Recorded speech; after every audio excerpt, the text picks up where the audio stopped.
Welcome to Making Sense of Ourselves, a podcast about the hard work it takes to get to know yourself. My name is Abby Covert. On today's episode, we're diving into the program that Alfi and I have been working on together for the last 2 years, and it's finally available for all to learn from the Sensemakers Club. Alfi and I recorded this special 2-part episode over the last few weeks as we decided to circle back and use the tools that we designed on ourselves.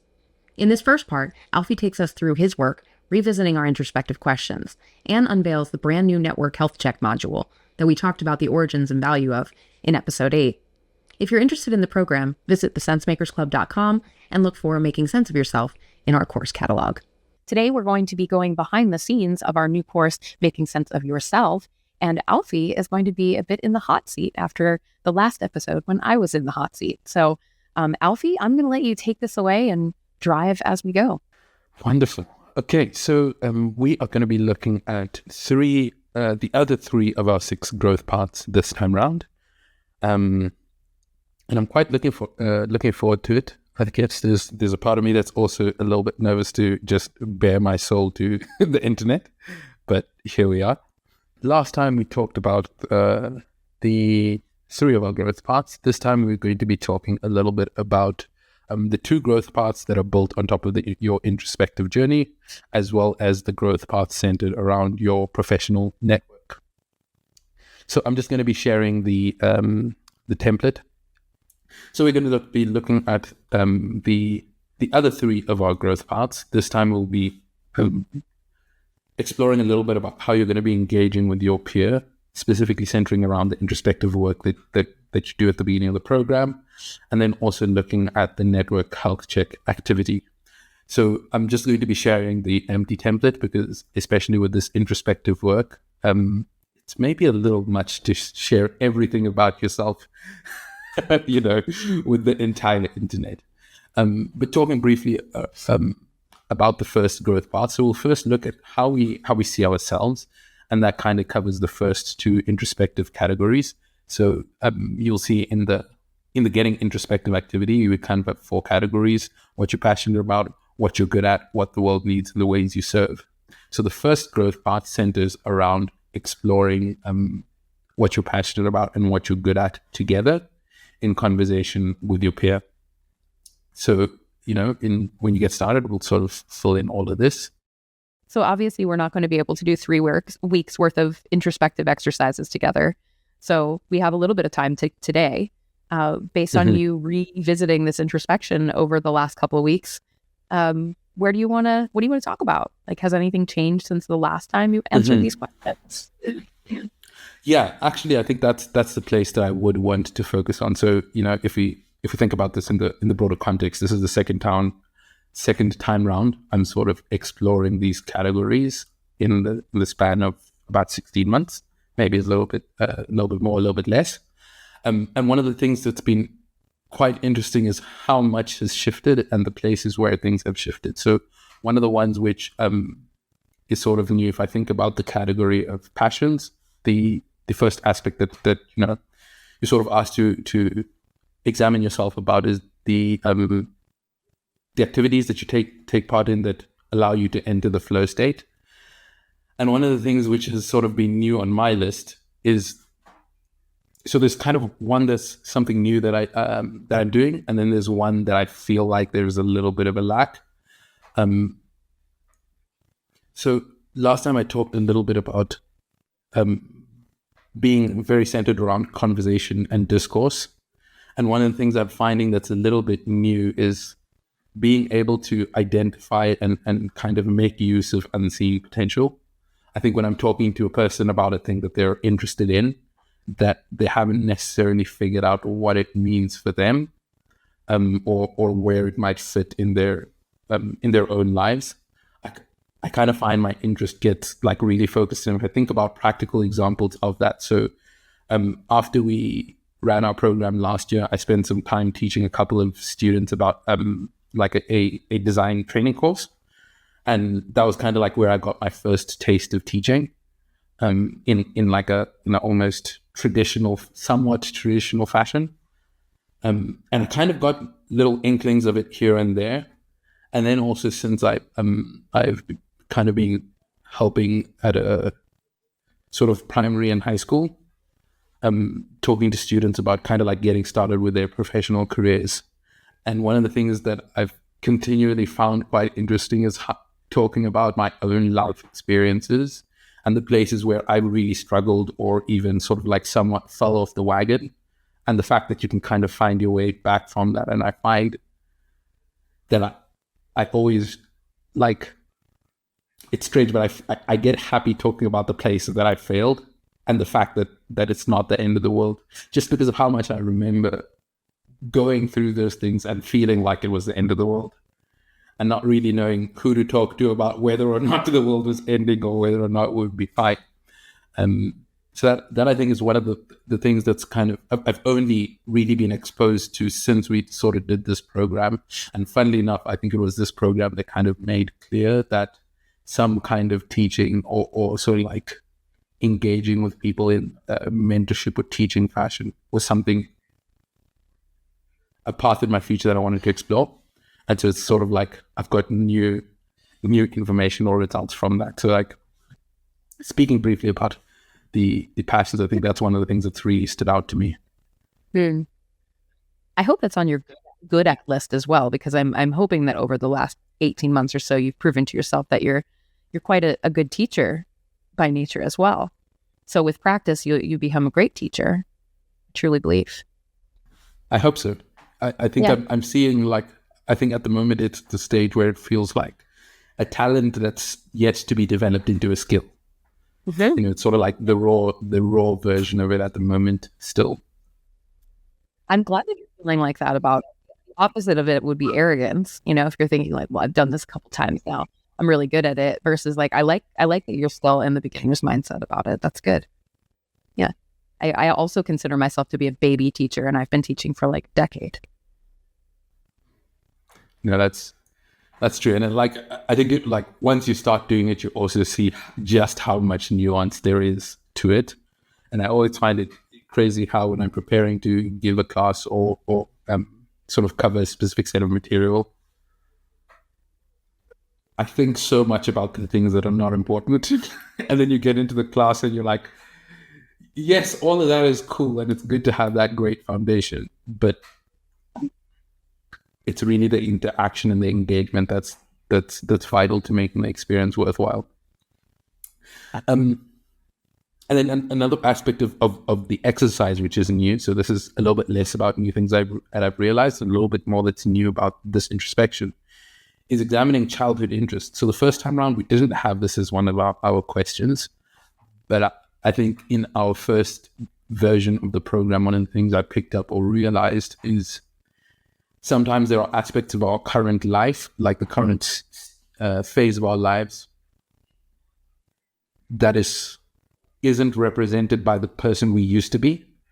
And, you know, looking at myself, for example, two of the things which I don't actually do very much of at the moment, which I absolutely used to love when I was younger, is sport, which is the one hand, and then like fine arts. Like I used to love drawing. I put up with painting as well, but I really love drawing. And I think when I look at essentially where I've gone from a professional perspective, one of the things that's been most interesting, because, you know, it's easy to kind of say, you know, you love the drawing and that's why you kind of went into design. But there was a specific part of drawing that I really liked, and that was being able to look at something and represent it in a new fashion. It was more like the translating of reality into another, into the form that really spoke to me. And I think that speaks a little bit more to my interest in conversation and dialogue at the moment, especially because if I also look at sort of why I was super drawn to sport, it was less about sort of like the competitiveness and so on, because one of the things I sort of found is I played a whole bunch of team sport, but I would always play in like the most unique position that I could find. So when I was playing soccer, I used to play goalkeeper. When I was playing hockey, I played goalkeeper. When I was playing cricket, I used to play, I guess for those who know cricket, I used to play silly mid. So that's sort of like the person who's the closest to the bats person, like the batsman. And obviously the disadvantage of that is like you're getting a ball being whacked at you with like 10 meters between you and the batsman. So it's like to catch anything is super difficult. But I always had this sense of like, I want to do the hardest and least common thing possible. I guess it kind of helped me build a sense of self-worth in a certain perspective, because I kind of had to look everywhere I could outside of academics, because that obviously wasn't going super well. And so I kind of look for challenging other types of ways I could challenge myself and prove myself to myself. And that is kind of like also been how I think about my professional development, is like learning the thing that is the most challenging. It's how I got into design systems, even as a designer. It's sort of like everyone can design a UI. Very few people know how to build a design system. And so it's just interesting how that mindset is kind of like stuck with me, but found new expressions in different aspects of my life. And so it kind of told me an interesting thing about myself and how I think about the decisions that I'm going to make. And so I make me want to know what the hard thing is that you're doing now. Well, the teaching is definitely one of them, especially working with high school students, because I've kind of gotten very comfortable working with adults, like speaking in front of adults. It's completely different working with kids. They will humble you. Oh, my word. Children will humble you. Yes. Teenagers? Oh, my God. Yes. Oh, yeah, that's awesome. I love that you're getting. That's, and then also the writing. As you know, I spend a lot more time writing, and it still feels, even though I enjoy it, it still feels very uncomfortable, especially the material that I'm trying to tackle. Yeah. Making sure that I'm complicating my life as much as I can manage. No, I think that's a really interesting pattern to know about yourself. And I feel like if you're using it to challenge yourself and not to abuse yourself, like, I don't see why it would be bad. Like, you haven't mentioned any examples that were akin to being hit by that ball a whole bunch. So, like, if anything. Well, when I was playing sport, I definitely got hit a whole bunch. That's cool. But so I think that examining like childhood interests, especially being able to, and I think, in our conversation, we've kind of just illustrated that, is like being able to look at past patterns and then look at how they fit, like how the patterns match to your current behavior. So that's kind of been looking at the passion side of the initial introspection. If we then move over to the things that I'm good at.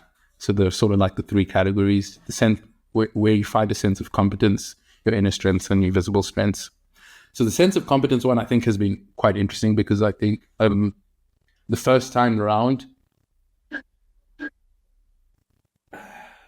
in a sense, it felt like so much was changing in my life that it was difficult to answer that question. I kind of feel like I'm at a stage now where though there has recently been a lot of change, it has kind of been on the back of much bigger existential change. So it feels like now it's kind of just been like the logistics of my life has changed, but a lot less existential questions. So initially, one of the two main areas of competence I found was in group activities. So when working with, let me actually also hop over here. So when working with other people in a group, especially like sort of facing unknown challenge, I found that I find myself comfortable because I'm really good at conversing, but at the same time, I'm also really good at thinking abstractly or thinking like somewhat off the beaten path. But I think, especially after thinking about this sort of childhood activities, I find like intellectually challenging things really speak to me. I think for a long time I used to what is the word? There was a false relationship I found with things being academically difficult and things being intellectually difficult, because it was sort of like, I wasn't super interested in all the textbooks and all that, but like a puzzle, a riddle, like anything that kind of just requires that sort of mental horsepower used to really engage me, and was, I think, a place where I found myself to be quite capable. And then, as you also pointed out, I also mentioned here teaching, which I'm sort of developing a little bit of a interest in. When you still, I mean, like I have observed that you like a puzzle, just in terms of like you like to tinker in a framework, to try to like figure out what you can learn between the things that are already there. That's one of the things that I really appreciate about you as a peer and as like a working partner. So I also like to do that. So it's like some people like to obey the framework. We like to tinker on the framework and see if we can like make it better for our purposes and make it clearer for other people and change it if we want to. And I think that's very puzzle-like. Yeah. Mm-hmm. Yeah, and I think it informs a lot of how I kind of like show up to conversation as well, because I also find people who are like puzzles are also interesting to me. It's sort of like when I see you and I've got a certain impression, and then I start talking to you, and then you're nothing like what I expected. I'm just like, okay, I need to get to know you better. Yeah, totally. And then, or even what you said about like earlier about being able to see like the potential in somebody, like that to me is like figuring out them as a puzzle. It's like you're like, oh, that's the missing little piece. gem here. Yeah, exactly.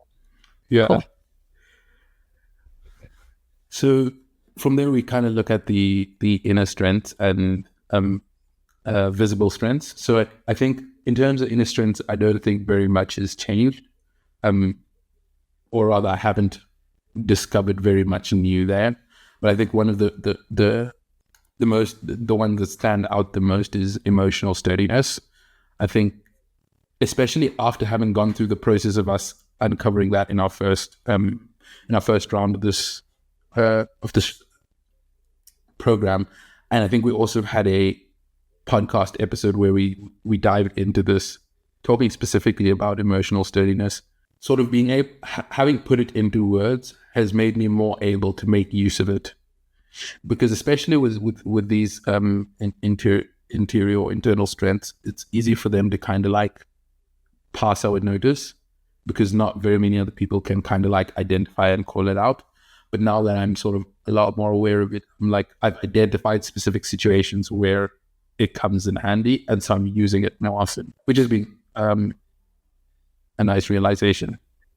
Have you ever heard the term "name it to tame it"? I feel like this sort of applies. It's like the way that you were describing that inner strength is sort of like just free roaming in your brain, and like kind of didn't have any framing around it, didn't have a name to it. You couldn't like pick it out and say that's a thing. But once you could, then you could like tame it, and you could ride that animal like wherever you wanted, and like put it into the direction that you want to go. I think that's really cool. Yeah. And I think that is a big part of this part of the framework, right? Is that like, if you can name your inner strengths, they are more likely to be front of mind in terms of your developing sense of self, right? Like who you believe yourself to be can change based on having words for the things that you are good at inside of you, which, when was the last time somebody asked you what you're good at inside? It's hard. Mm-hmm. So I mean, it's really the only people who ask you that question are people who are looking to employ you in some other way, and they don't really care about what's going on inside. It's just like, what can you produce? Yeah. And then we tell them all that we're a perfectionist and an overachiever, and we move on. Mm-hmm. You get our strength. Yeah. So that kind of brings these to at least my revision of these two categories. So if we kind of look at how this informs the sort of conversations a person would have with their peer, the first one is kind of like follows what you and I have just done, kind of like a recounting of the stories and a discussing of the progress made. But then from there, in the second week, you sort of try to find patterns. And I think we already started to do a little bit of that, like kind of drawing parallels between different categories and how it might inform our behavior. And then finally, in the third week, you're looking to see how does that actually inform your life. And I think I've somewhat already started that journey, but finding more opportunities to teach, I think, is an important one for me, and one that's kind of like a current phase in my life. Although I think when we kind of get to the health check, will also see why I can't take too much action on that right now, because I'm focusing on a different part of my life at this moment. And I'm sure for a lot of students, you'll also find the same sort of situation. Like, you might have many different directions you want to grow in, but you can only make one thing the main priority at a time, at least. Sort of the second growth path is centered around the next two elements of your introspection. And they're still both about how you see yourself. They're still an introspective activity, but it's more about how you see yourself in relationship to the world. And so there are two categories that you sort of look into: what the world needs, and maybe more accurately, what we believe the world needs, and then the ways that we serve. And so this activity was interesting for me to get back to, because the first time round, I struggled a little bit with these. Well, I struggled more with these two than the previous two. What the world needs is essentially broken down into like the way that you see your world, so where you receive support from, versus the people you support, and then the needs that resonate between those two categories. So I would say there are sort of like three elements that I kind of mentioned in terms of the groups or communities that support me. So I've kind of mentioned two communities and two specific people. So in terms of the communities, so the one is a religious organization that I'm affiliated with. And so three of the things that they do that really support me. One is they organize annual retreats. So once a year, I take a little bit of a step back from everything going on in my life, go to a very quiet place, sort of out of town, and it's sort of like a silent retreat, and you kind of just reflect on to not get into too much of the nuance of it.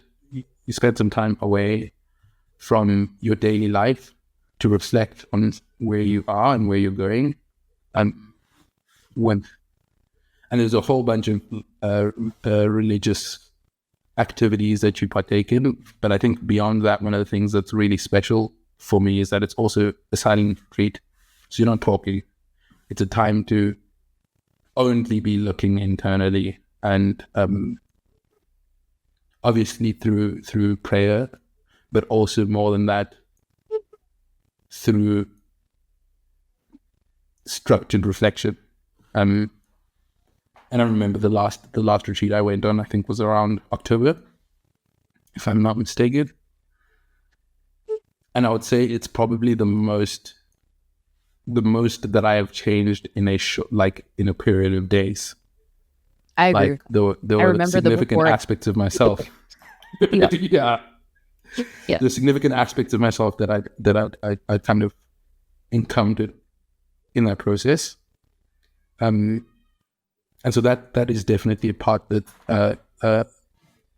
sort of community or group that kind of like supports me. And then beyond the retreat, there's also sort of like one of the members of that organization runs a weekly sort of like discussion circle with a couple of other people I know.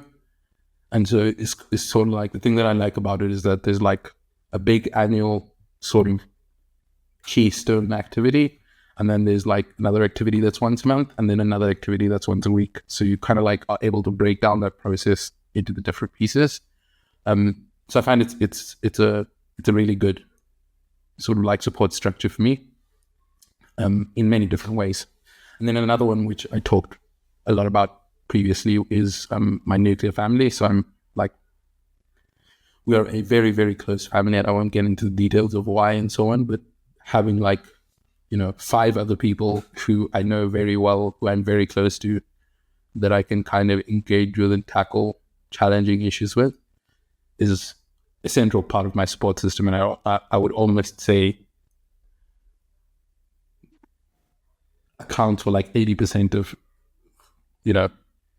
the challenges that I face and I'm able to overcome is as a result of my family. And then 2 individuals, I think that play a significant role outside of those groups. On the one hand is obviously you and I's peership. I think one of the things it's helped me develop and crystallize is how do you engage in a mutually beneficial, like, peership. I think with a lot of people, we kind of almost do that instinctual level, which is good, still good, but in a sense, often you'll be learning the same lessons with each new engagement that you get into, and kind of like covering ground that you've covered in other relationships again. And so I think the thing that's been super cool about the way we worked together is like we've codified a lot of that. And now when I sort of meet a new person, I'm just sort of like, okay, I can just use these tools to kind of like make what is already there more effective, which has been really great. And then another person who I engage with a lot less, a friend of mine named Makara, lives in the Netherlands. So like we engage very infrequently. But one of the things that's been very eye-opening about it is, given the fact that we've got so little context around one another's lives, it's such a neutral voice, because then you almost can't be biased because you're hearing so much of it for the first time. Yeah. So I maybe people like that can be really in there a little much. I feel like people who are not in our everyday lives can be such good mirrors, because they truly only know what you tell them about your life. And so it's like, if their impression of your life is one way, it's because you told them that. And like, sometimes listening to that is an interesting, I've definitely had times of my life where I've not liked how it sounds when I'm describing my life to the person I haven't talked to in, 6 months or whatever it's been. And that, I feel like that's a signal. Like, we need people like that in our lives, because otherwise you can be too close to it. Yeah. No, that's very true. Flipping the script a little bit, thinking a little bit about who I support. So, in kind of getting a sense of what the world needs, kind of look at where you receive your support and where you give it. And so I would say the nuclear family I've kind of just taken as a given, and will almost move to the side for the time being. But one of the ones outside of that I think that I find that I'm contributing in a significant way.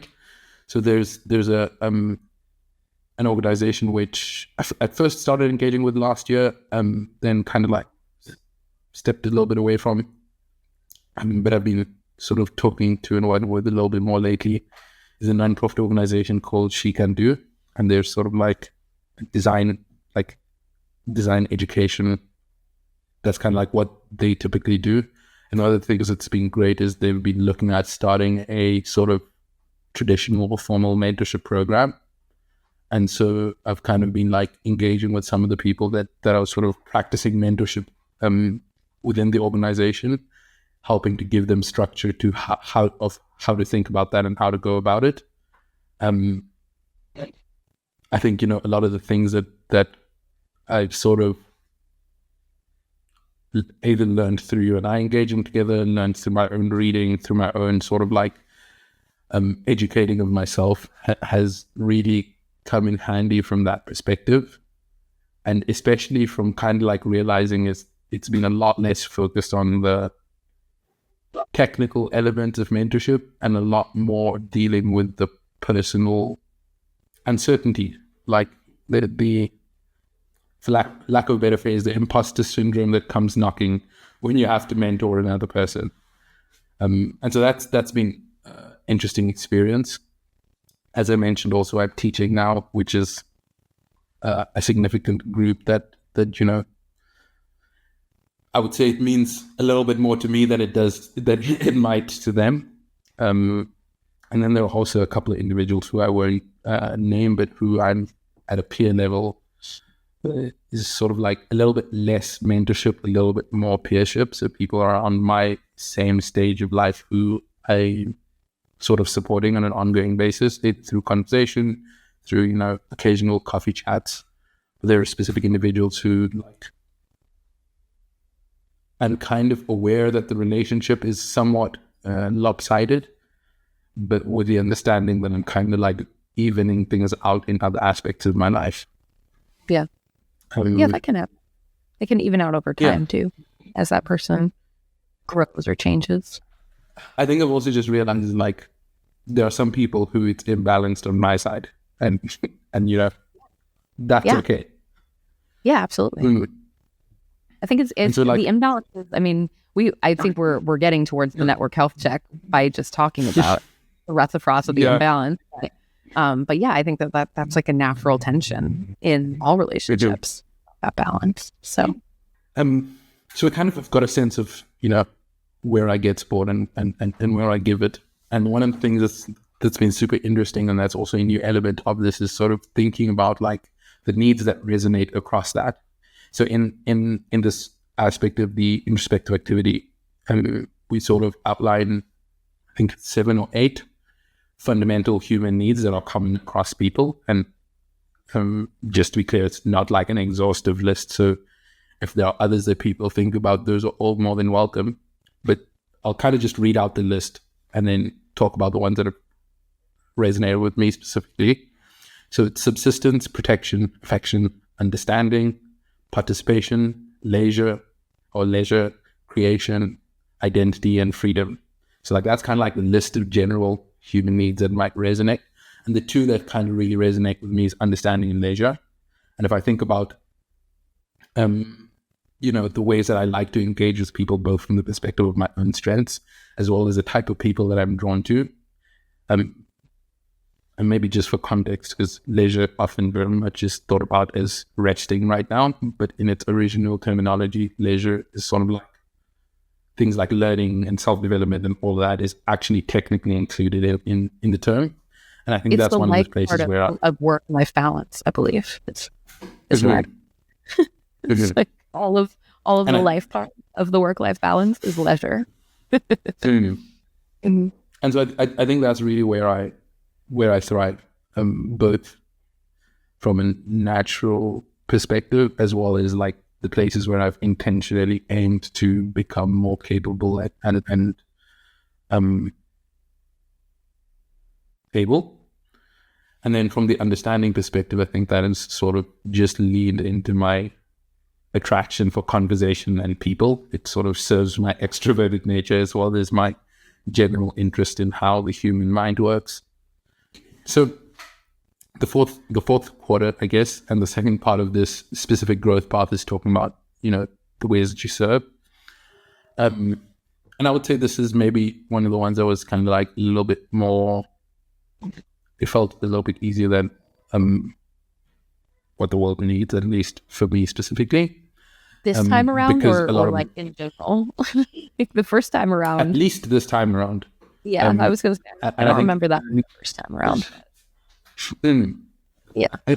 And I think the result, or the reason for that is because a lot of the new aspects of my introspection around strengths and passions inform the types of roles that I play at the moment, or like the different ways that I serve. And so the three that I've kind of like, the 3 roles that I identified is sort of mentorship is a significant one, peership partner, and thought leadership. And I wrestled with thought leadership just because I know how overused the term can be, as well as how it's kind of like the same as how life coach somewhat gets, the meaning of it gets very broadened.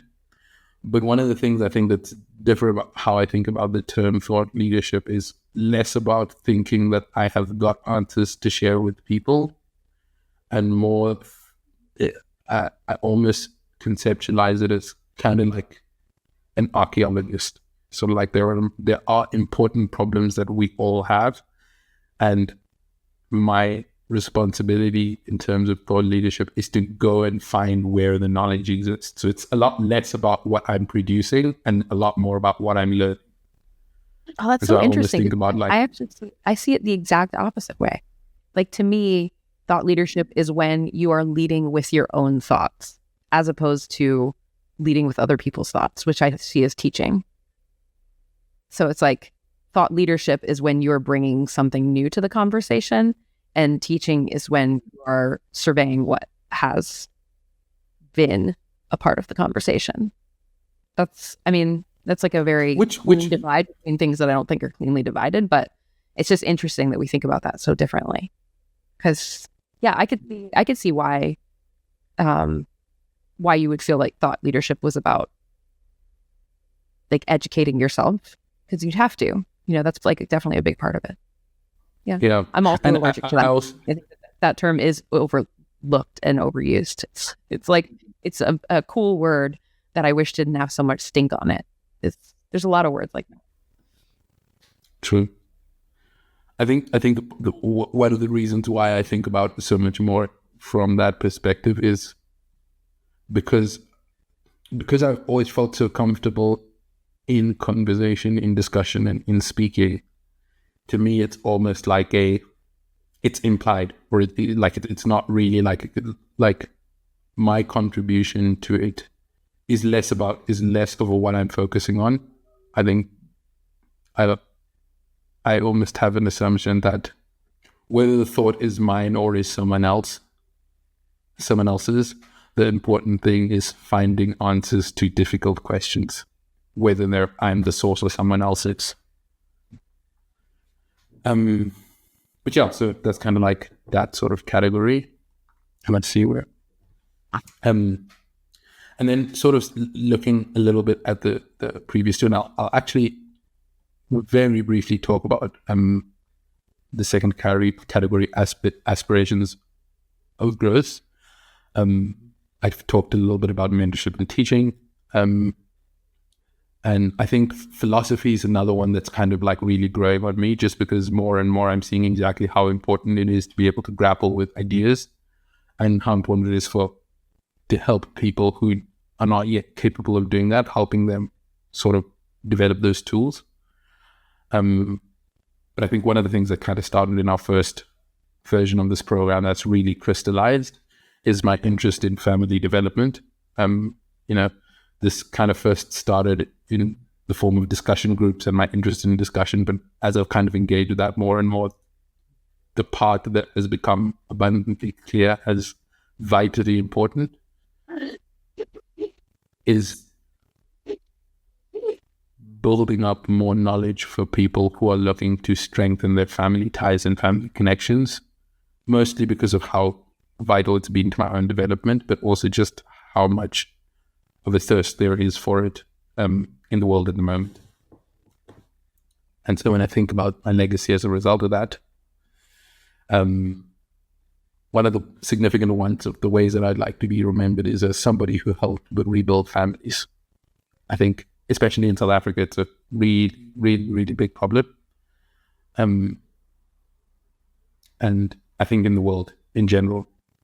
I think that's maybe leave it there. That is like that's a major culmination point for you. That's awesome.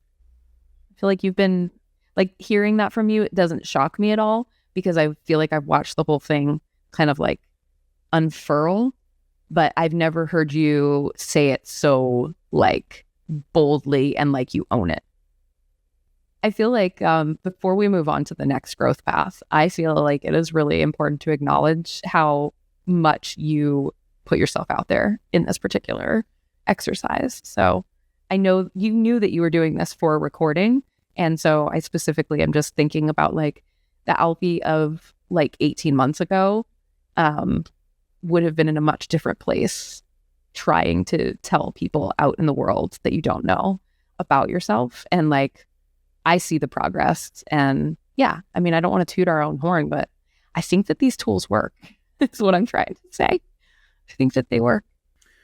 All right. So moving into the third growth path, I guess, or the sixth in the entire scheme of things, and the third in this sort of round, talking a little bit about the network health check. So what you will see is that I've sort of lined out all of the names, but I have left a space for each one of the names that I have put in. But talking a little bit about the conceptualization of this specific growth path. In our previous podcast, before we started talking about the program, we did our first activity on the network health check, and we covered a little bit about some of the origins of it, but just to sort of revisit it a little bit. It was really centered around a need that we found with a whole bunch of students of being able to map your personal network in some kind of way that helps you think about each of the relationships that you have, but also the nature of the relationships. And so we kind of broke it down into these three categories, specifically your inner circle, your community, and your acquaintances. And I have to say, doing this activity has probably been the most humbling of the activities that I've done so far, but at the same time, probably also the most beneficial. And one of the primary reasons, and I think a lot of extroverts could really benefit out of doing something like this, because it's easy to convince yourself that you've got a really strong community because you're comfortable with engaging with people a lot. And it's easy to mistake having people that you feel comfortable talking to versus having people who you can take a problem to. And those are not at all the same thing. And it's easy to kind of miss that. So this sort of growth path is broken up into 3 stages. The first part is sort of mapping out your network. The second part is sort of evaluating each of the relationships. And I'll just zoom in here for a second, where you'll sort of mention each of the names that you've kind of mapped out already. Talk a little bit about where you find that relationship is at the moment. Like, is it in a good place? Is it in a bad place? Does it need work? And then based off of your evaluation of each of the relationships, you'll kind of put together a little bit of a plan of action. So I'm obviously showing you an empty template, just because I don't want to put all of my friends and family on blast right now. But I've kind of, I'll talk through some of the ones that I think will be sort of okay to share. So what I essentially did first was kind of mapping out each of the names. I first started off, and actually it might be good for me to also just quickly walk through what it looks like when it's empty. So you'll pretty much start off with something like this, and you'll kind of put in the names. In a circle, the people closest to your community, the people who you spend and invest time with, but maybe don't know you like at the deepest levels, and then a broader set of acquaintances. And so I kind of first started off by putting in the names at each level. This inner circle includes like my members of my family, as well as some of my closest friends. And one of the things that you will immediately notice, I come from a family of 6, and my inner circle is not 6 people. And I would say one of the things to kind of, that was sort of important for me to realize is, even though they are very important to me and sort of obviously know me at a really deep level, simply if I consider how much time we spend together and where I bring some of the challenges that are closest to me, the truth of the matter is there are people who I feel more comfortable with and rely on more than others. And so that was one of the immediate sort of like mind-shifting realizations when I was kind of doing this. Because like the first time around, I was sort of just like, put my family and then I'll think about everyone else later. But once I actually started to consider which names were in which circle, I realized that I wasn't kind of being entirely honest with myself. And especially if you think about some of these prompts that you can use to guide who kind of fits into which circle, I think I realized just how much time I invest in each of the relationships isn't exactly the same.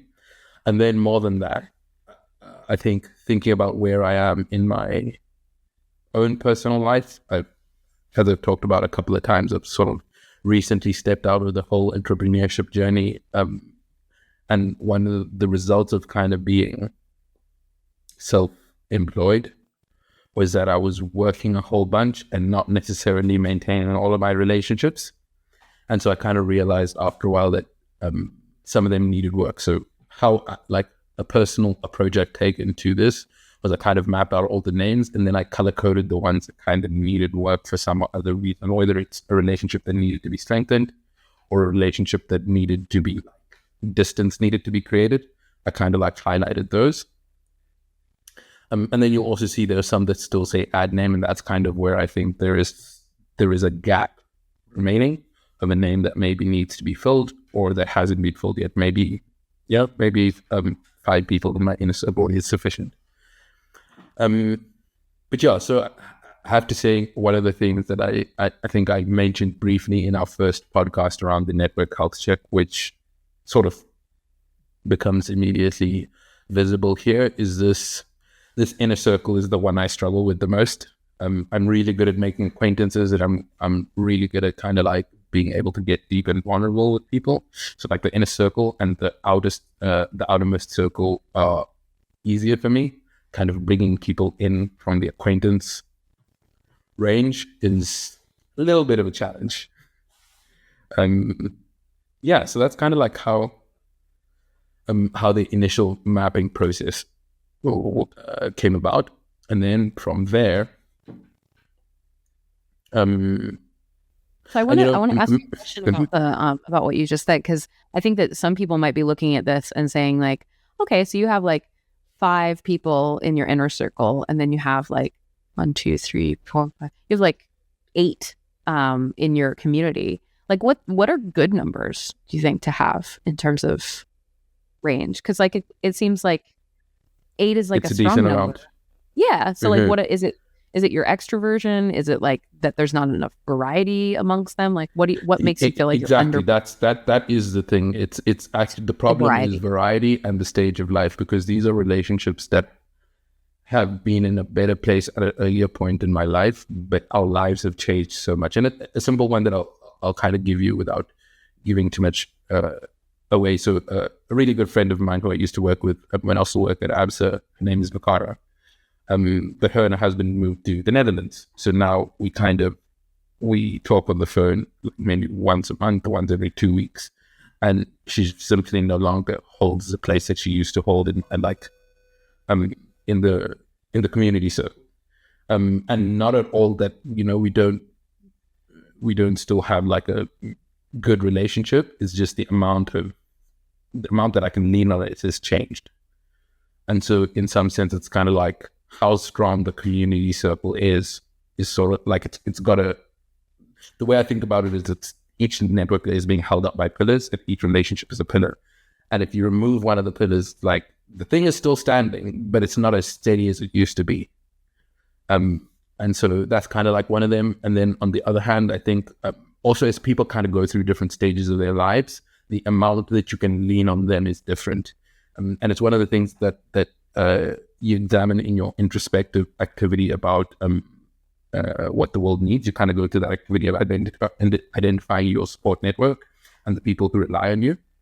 And it's easy for your support network, for the context, the lives of the people in your support network to change without you really changing from a mental model perspective, the role that they play in your life, until there is some kind of crisis in your life and you're like, I thought I had my support network in a good place, but I realized I can't rely on this person the same way that I used to. And I also use Mikara as an example just because the context has changed, but we still get along so well. So it's not that either of us is sort of like, there's no bad blood in the situation. It's more that the context has changed. And that's an important thing to remember when you're considering these relationships. I think that's so often the case too when you're you mentioned that you all work together. It's like regardless of her moving to the Netherlands, it's like you just not working together alone will put a different spin on a relationship. And I think it does have a lot to do. Like, I know you talked in a lot of ways about how community is like the shared context and like putting in the time in that shared context. And that so often is work, and like translating somebody from being a work friend to being a life friend is sort of like a weird dichotomy that doesn't feel very useful, but it is a reality, I think, of making friends in like a professional sense. Yeah. And I think that's another thing that I realized that is a problem about my network. A lot of my network is 80%, well, it's with my family, and then it's like 80% people that I've worked with at some point. And very few people who are sort of in my network outside of the context of work, which it is kind of a little bit less related to a specific relationship and more the nature of the relationships that I built. And so let me not jump ahead because I'll kind of talk briefly about it when we get to the action guide. But I think another thing that I also realized is sort of like the variety of the types of people. A lot of the, or let me rather say, I have few people in my network who are connected to me as a result of shared interests or activities. Which is sort of points towards, you might say, the leisure activities in my life, from like hobbies and that kind of stuff. And so that was kind of like one of the things that I picked up. And then, there's obviously this orange guy who is sort of like a little bit of a sticking out like a sore thumb. And I think it's the relationship I think that I need that is in the most dire situation. Like, not that it's immediately an issue, but it's kind of like, it needs the most work. And I think it's good to just have that. It's good for me to take that out of myself and put it somewhere where I can look at it. I'm so interested to know, like, because I feel, first of all, I just think it's really incredible that you're being as vulnerable as you are in terms of like sharing where you're at with like your real life or whatever. But I'm wondering, like, would you ever think that like sharing this kind of thing with your network would be useful? Like, would it be useful to tell the person who's orange, hey, I was doing this exercise and this is what came up? Or is it something that's more introspective only? Oh, well, I wouldn't say it's necessarily that it's introspective only. The thing that I would say is, because of the state of the relationship, that's not helpful.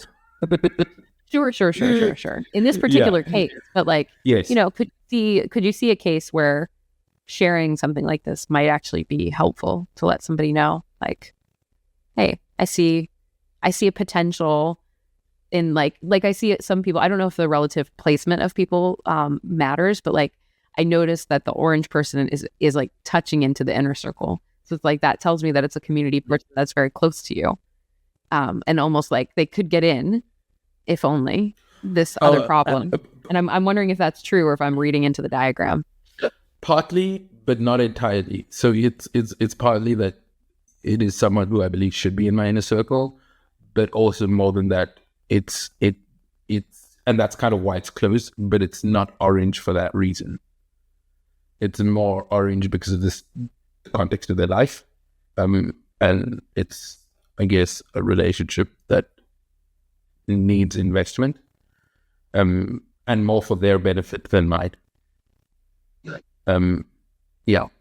So, but it's kind of circling back to what you're asking about, the benefit of showing this to a person. I think the real benefit is showing it to a person whose location in your circle is in a good place, to allow them to help you fix issues. So, for example, like I might, let's say I have a therapist, for example. I might be like, hey, I'm really struggling to make friends. This is the state of my network. Or I have a really good friend who I feel comfortable kind of like sort of sharing the fact that maybe I feel like I don't have enough friends, and be like, hey, like, I've got a few people in my inner circle, but it's sort of like the rest of the thing is empty. What do you think I can do to help? Or if you're a part of the program, obviously sharing it with a peer that you're working with. I was just thinking like how much easier it would be to get that out of somebody who is like, to get that kind of guidance on your network would be really hard to get from somebody who is in your inner circle, especially if they're like in the in jeopardy of, how strong the relationship is. So yeah, I can see the benefit, one of the benefits of the program being like the fact that there is a peer that doesn't know any of the people in your life, a complete stranger, that can just listen and like objectively ask questions about, why is that person orange? Why is that person so close to the inner circle but not quite in it? Like that role, I think, is really important. Yeah. Definitely. Yeah. So, I mean, essentially after putting down each of the names, the next thing that I did was sort of like go down to here and like simply list them out. In the inner circle, the friendship circle, or your community, or the acquaintances. And then from there is like, okay, with each one of them, where do you need to work on?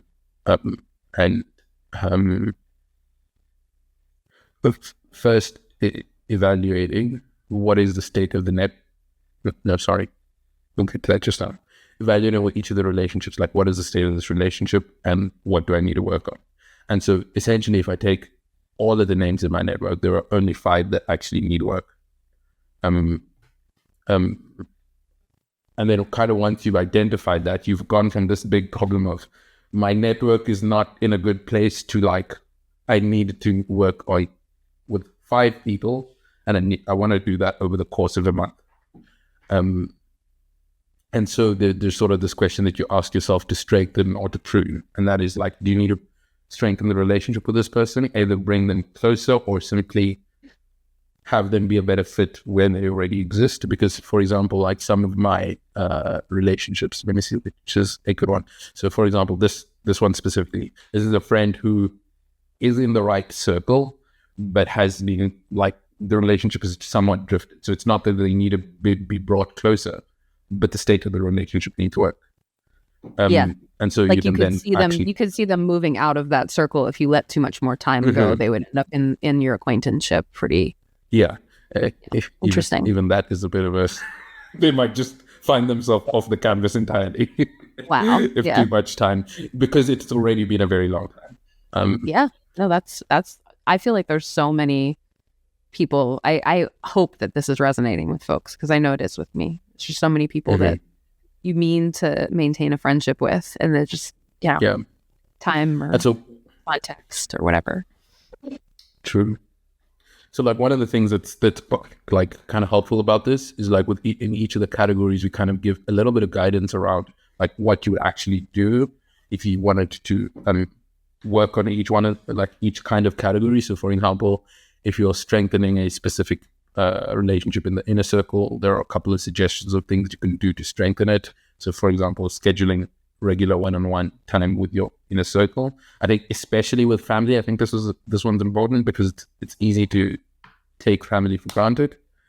And so especially once you kind of like move to different areas, it's easier to kind of like step out of a rhythm. Or maybe that's also just a me thing, because I also know there are some people who call their family every week or whatever it may be. So if you don't have those kind of rituals, so like there are a couple of guidelines in order to do that.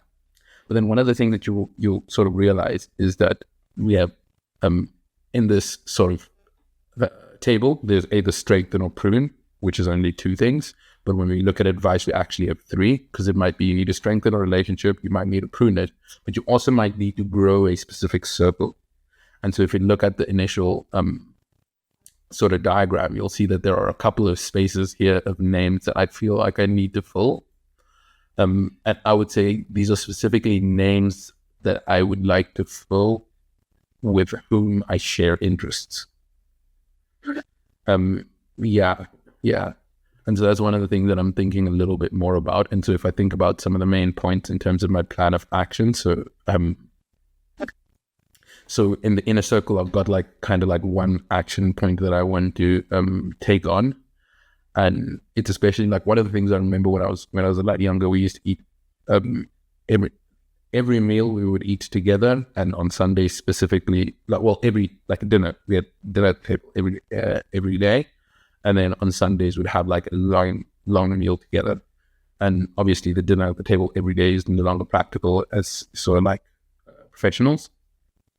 But one of the things is sort of like specific family time that is centered around leisure activities. And so that is one of the things I'd personally like to reestablish. And just sort of like reflecting on how obviously things have changed, and some of the elements I think I talked about in my reflection around my interest in family and building and strengthening of family networks in general. Obviously, charity starts at home. So I kind of want to practice what I preach. And so that's kind of like one of the action points that I'm really keen on taking on. And then in my community, there are also 2 more action points that I'm interested in that's a little bit more related to the network. And on the one hand, it's like I'd like to introduce hobbies and a little bit more like play or leisure, however you want to frame it. But one of the things that I realized, because that's a thing I've wanted to do for a while, struggled with it. And the thing that I realized is in order to do that, I need to scale back how much I'm working, because I need to actually create time in order to do hobby activities, in order to find people who I have shared interests with. And a lot of my non-work interests are still kind of work-ish. So I kind of need to scale back how much I'm working in order to create room for hobbies, in order to create room for those new collections. And so, that's kind of like how I'm thinking about the maintenance of my professional network and the health state of my network. Any thoughts, comments, questions?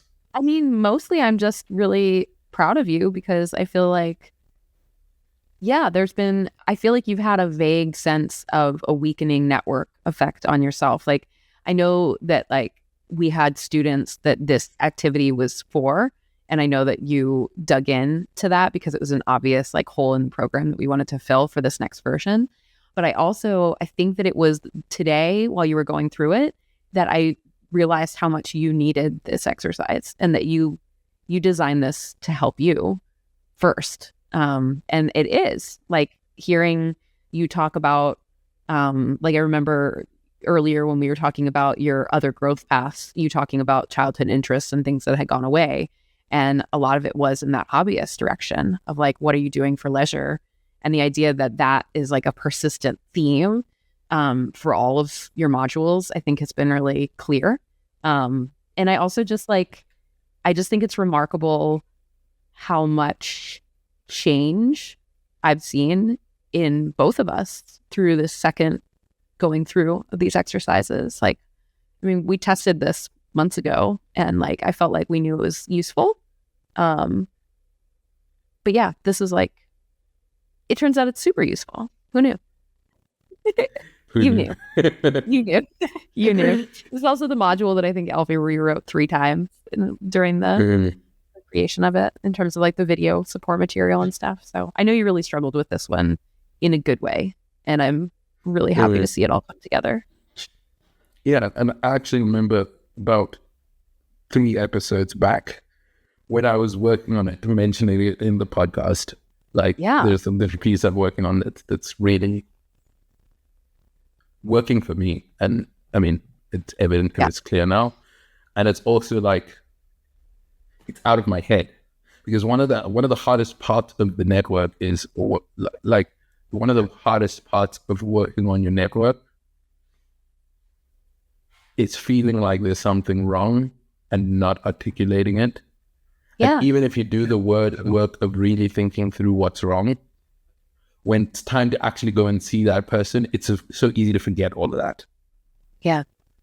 And it's sort of now that I kind of have this, I'm okay, I've scheduled some time with this person. Okay, I'm going to go see them today. That morning, I'm okay, what are the things that I want to improve or change?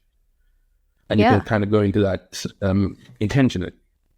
And, it's not at all that you're trying to be manipulative or anything of that kind, but you know where you stand, which is an important part of sort of working on it.